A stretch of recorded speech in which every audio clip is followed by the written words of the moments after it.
I played football for, for a good few years, 17 odd years, and I loved every moment of that. Then that finished and I had to do something else, and it was difficult.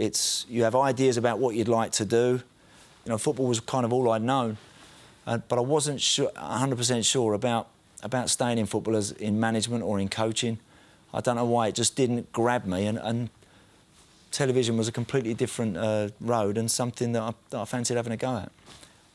I was offered a position to work in the media. I had no training, I had no real idea of what it all entailed or what it was all about, but sort of threw myself at it, and actually now, I used to be a player, now I'm a broadcaster. It's as simple as that. Whilst you're hired for your expertise to talk about football and what you know, I had no idea of how to get that perhaps across to people who might be watching at home. So there's another trade and another skill to learn. There's Lynham saying to me, don't go too deep with all your stuff. There's mums and dads and grands and granddads and boys and girls watching at home as well. You don't have to bamboozle everybody with every fact, and keep it to a certain level. Brian Barwick was my boss when I first came to ITV, and he said to me, try and tell me something I don't know about football. Just try and give me a line every now and again that I might not have heard.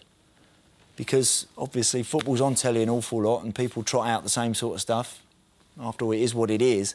So just try and find a line here and there. And they're the little pieces of advice along the way that you take on board and you kind of remember. The biggest piece of advice I could offer anyone that's wanting to start out into the media is, if you want to do it 100% and stick at it. It's great fun, it's very enjoyable, but it's tough. There's a lot about it that's difficult, but you've got to stick at it. If you work hard at a particular career that you feel is the right one for you, and you put the mileage in, I do think at the back end of that you will certainly get your job satisfaction, and I do believe you'll get the rewards from it as well.